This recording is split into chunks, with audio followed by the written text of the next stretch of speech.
So redox half equations are ways of showing the electron transfer that takes place during redox reactions. So you actually break the reaction down into the oxidation and the reduction, and you show both processes happening in a sort of half chemical equation. And then the two half equations add together to the overall balanced redox equation. So this will just introduce you to the idea of it. It's pretty simple. They do get more complex if you have more complicated reactants and products, ones that involve oxygen and hydrogen, things like that. But for now, we'll introduce it with a very simple example. So when zinc reacts with copper ions, it produces copper metal and zinc ions. So the first step is to figure out which element is being oxidized and which element is being reduced. So you can see that the zinc goes from zinc 0, the element, to zinc 2 plus. So that's an increase in oxidation state, which means zinc has been oxidized. So that's our best, most modern definition of oxidation is the increase in oxidation state. So write down the zinc and the other zinc species. And so then you can see that because it goes from 0 to zinc 2 plus, that means that each zinc has lost ownership of 2 electrons. And so we've done this before, like with ionization energy. To show electron loss, we show electrons on the product side. Then we need to show the reduction half equation. So there's only one other choice in this simple example. Copper goes from 2 plus to copper 0, the element. And so its oxidation state has decreased from 2 plus down to 0. And so that's reduction. So to show copper being reduced, we show copper gaining 2 electrons, or gaining ownership of 2 electrons. So we put those 2 electrons on the left-hand side. And in this example, these are the two half equations. So that's the zinc one is the oxidation half equation. It shows the electron loss. And the copper one is the reduction half equation. It shows the electron gain. When you add them together, just like when we did Hess's law and we added equations together, things that are on the left and the right will cancel one another out. And so in any overall balanced redox equation, the electron transfer should cancel out. And in this example, it worked itself out anyways.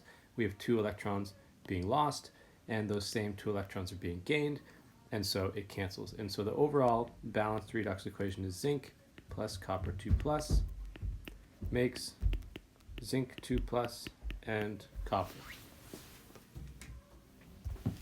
The oxidized species is just zinc metal, and the reduced species is copper 2 plus ion, or you could say copper plus 2.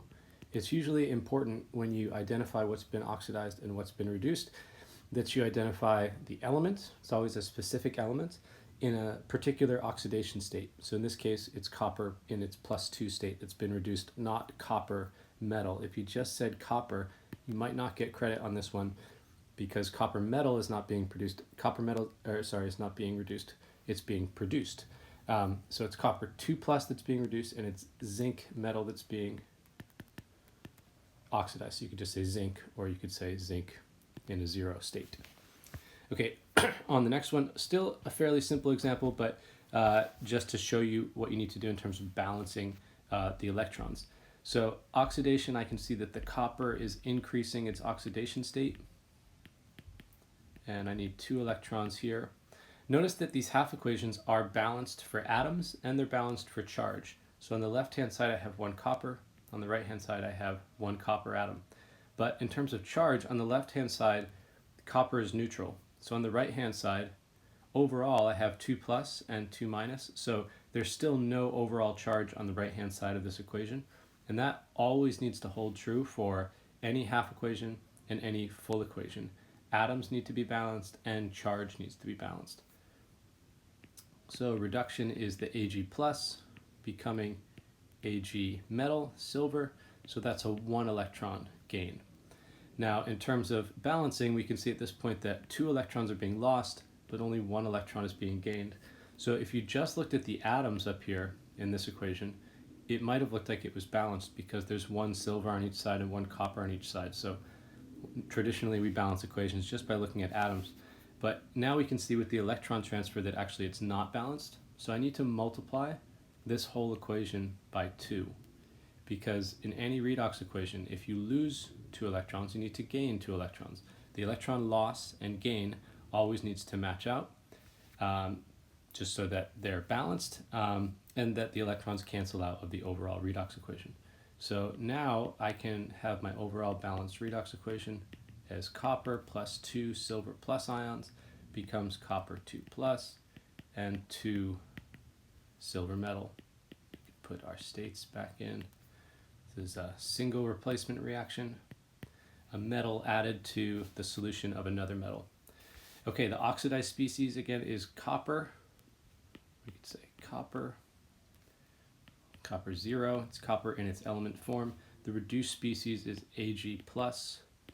We could say silver plus 1, or we could say silver Roman numeral 1. That's its oxidation number. So again, these half equations just show the electron loss and gain. The electrons need to be balanced across the 2 half equations. So sometimes you need to multiply half equations through, like we did with Hess's law, in order to cancel out the electrons from the 2 different half equations. And when you identify oxidized and reduced species, make sure to identify both the element and the oxidation state that they're in on the reactant side, where they're being oxidized or reduced.